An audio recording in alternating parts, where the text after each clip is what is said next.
नमस्कार विद्यार्थ्यांनो, 9वी भूगोलचा 8वा धडा अर्थशास्त्राची परिचय या धड्याचा संपूर्ण स्वाध्याय आपण आता इथे सोडवणार आहोत. प्रश्न पहिला आहे, वर्तुळातील प्रश्नचिन्हांच्या जागी योग्य माहिती भरून अर्थव्यवस्थेचे प्रकार स्पष्ट करा.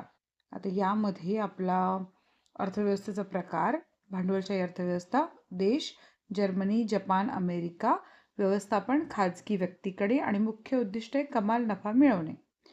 तर अर्थव्यवस्था आहे समाजवादी आणि यामध्ये उदाहरण देश चीन आणि रशिया. व्यवस्थापन सरकारकडे आणि मुख्य उद्दिष्ट समाज कल्याण ही साधने. मिश्र अर्थव्यवस्थेचं उदाहरण देश आहे भारत, स्वीडन, युनायटेड किंगडम. व्यवस्थापन खाजगी व्यक्ती व सरकारकडे आणि मुख्य उद्दिष्ट नफा व समाजकारण यांचं समन्वय साधणे. पुढे प्रश्न दुसरा आहे, स्पष्टीकरण लिहा. यामध्ये अर्थव्यवस्थेची सुरुवात घरापासून होते. तर अर्थव्यवस्था सुरुवात घरापासून होते. कुटुंब प्रमुखाला उत्पन्न व खर्चाचा ताळमेळ बसवण्यासाठी गरजांचा प्राधान्यक्रम ठरवावा लागतो, कारण गरजा अमर्यादित असून साधने मर्यादित असतात. 2. उत्पन्न व खर्चाच्या नियोजनाला कौटुंबिक व्यवस्थापन म्हणतात. 3. कौटुंबिक व्यवस्थापन व अर्थशास्त्र यात साम्य असते. 4. याची झलक गाव, राज्य, देश आणि जागतिक व्यवस्थापनातून दिसते. प्रश्न क्रमांक आ, भारतीय अर्थव्यवस्था मिश्र स्वरूपाची असते. 1. भारतीय अर्थव्यवस्थेत सार्वजनिक व खाजगी क्षेत्र यांचे सहअस्तित्व असते. 2. उत्पादन साधनांची मालकी व व्यवस्थापन खाजगी उद्योजक व सरकारमध्ये विभागलेली असते. 3. खाजगी क्षेत्र नफ्यासाठी प्रयत्नशील असते, तर सार्वजनिक क्षेत्र सामाजिक कल्याणासाठी कार्यरत असते. 4. भांडवलशाही आणि समाजवादी अर्थव्यवस्थेची वैशिष्ट्य असल्यामुळे भारतीय अर्थव्यवस्था मिश्र स्वरूपाची असते.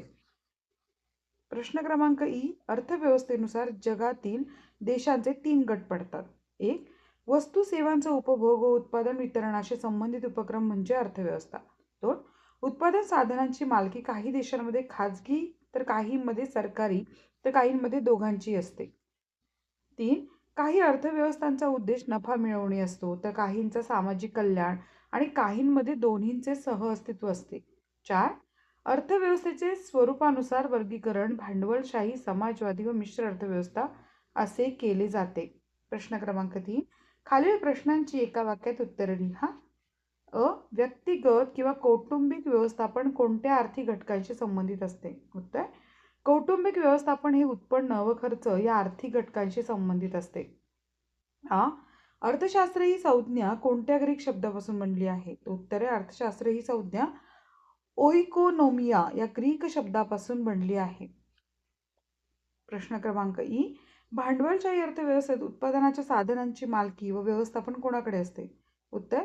भांडवलशाही अर्थव्यवस्थेत उत्पादनाच्या साधनांची मालकी व व्यवस्थापन खाजगी व्यक्तींकडे असते.